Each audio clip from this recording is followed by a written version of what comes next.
Okay, well, now we have the wedge in place. See? I have lowered it to this height to extend the timing chain, which I repeat, I do not think is extending. I think it is securing it so that it does not move. Okay? This is a retainer, like a kind of timing tool to secure the camshaft and crankshaft so that it does not move. Okay, let's go to the next step. Okay, the next step is to remove this bolt here. See? That metal bolt, that one has to be removed. I imagine it will be to make way, that is, so that this slide does not exert pressure. Okay, so here it is supposed to have some plugs, both here and here. This is to remove the bolt over there, which in principle should not be removed, it is much thicker, okay?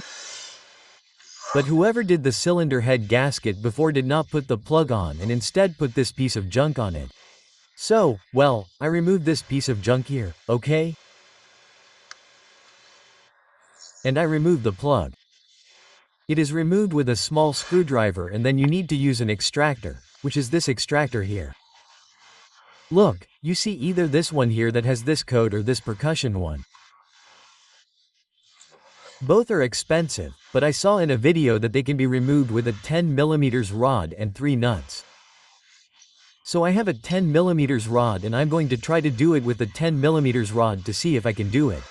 The first thing I have to do is try to remove this here to see if I can and to buy these 2 new caps. The workshop manual says that to remove this cap you have to use a screwdriver. See, it's by grabbing, I'm grabbing a screwdriver and it's already coming out. Well, that has to be removed. I'm going to finish doing it. It's simply by prying a little bit. Okay, well, this is the cap that goes in there. Whoever it is, will drill a hole in it. I'm going to buy a new one later when I have to put it back in. Okay, look, this is the cap that when I disassemble it, I drill a hole in it. Now I'm going to put a new one in, okay? I'm going to buy a new one and put it in later when I assemble it. What I'm doing instead of this famous extractor, I've taken the screw from the 2 that we had from the thermostat. I've taken this one this long, I've screwed it all the way to the end of the pin because the pin has an internal thread and I've put 2 small screws here, okay? 2 nuts. So, now I'm going to tighten this nut and as I tighten this nut, it's supposed to make this come out this way and move. Let's see if it's true. Okay, now I'll try it and tell you if it worked. Okay, so with that same small screw I'm tightening the nut and it's supposed to come out. I put a white mark there now to see if it really comes out or not. Do you see? What I'm going to do is this.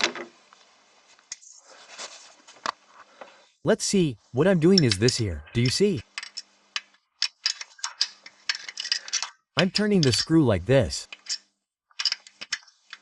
It's not very tight there. And it's supposed to move with that. And I think that indeed the Mark 1 made isn't very good, but I think that indeed it is moving. Okay, maybe everything will come out now. Yes, do you see? It's already come out. Do you see? Well, this is how you remove the bolt. It's not more difficult than this. Okay, we've already removed the bolt, so great. Okay, and this already gives way. I don't know if it gives way as much as it should or not, but it does. Okay, great. Well, look, before removing this rail, I skipped steps, I got confused, but it's okay. I put it back in again. I overlapped it like this and that's it. So there's no problem. What needs to be removed is the upper part of the camshaft housing. This is the upper part of the camshaft housing. So, to remove it, you have to follow the tightening steps for the reverse of this crankcase. These would be, that is, instead of starting with number 1, which would be the one you tighten, you have to start with the last one to loosen. The last one is number 20, which as you can see is this one here.